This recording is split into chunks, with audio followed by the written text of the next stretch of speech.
మొన్ననే యంగ్స్టర్ ఒక అమ్మాయి, డిగ్రీ చదివిన అమ్మాయి, కాసేపు రోజుకో గంట వస్తుందిలే, వీడికి కూడా కాస్త నా దగ్గరే, నా ముఖమే చదువుకి చూసి, తినడానికి చూసి, పడుకోవడానికి చూసి, ఆటకి చూసి నా ముఖమే విరక్తి చెందుతుంది వాడికని ఆ పిల్లని పిలిచా. డిగ్రీ అయిపోయింది ఆ పిల్ల, మహా అయితే ఒక 7-8 ఏళ్ళు ఆ పిల్లకి నాకు డిఫరెన్స్ ఉంటుంది. ఆంటీ ఎందుకు? Okay aunty, what is the fees? This is the fees structure aunty. దెబ్బకి మానిపించాను నేను. వీడికి చదువు రేపు పొద్దున కాంపిటీషన్ స్పిరిట్ వస్తే చచ్చినట్టు అదే వస్తుంది. ఈలోగా 100 సార్లు విన్న ఆంటీ అనే పదం వల్ల నాకు వచ్చే డిమోటివేషన్కి ఎవడు రెస్పాన్సిబిలిటీ? చివరికి హెల్పర్సు, మేట్సు. మా హస్బెండ్ ఇలా పుల్లలా ఉంటాడండి.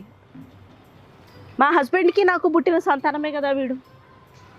ఆయనకి 7 ఏళ్ల కొడుకున్నట్టే, నాకు 7 ఏళ్ల కొడుకున్నట్టే కదా. ఆయన అన్న అంటారు, నన్ను ఆంటీ అంటారు. మండదా చెప్తున్నా.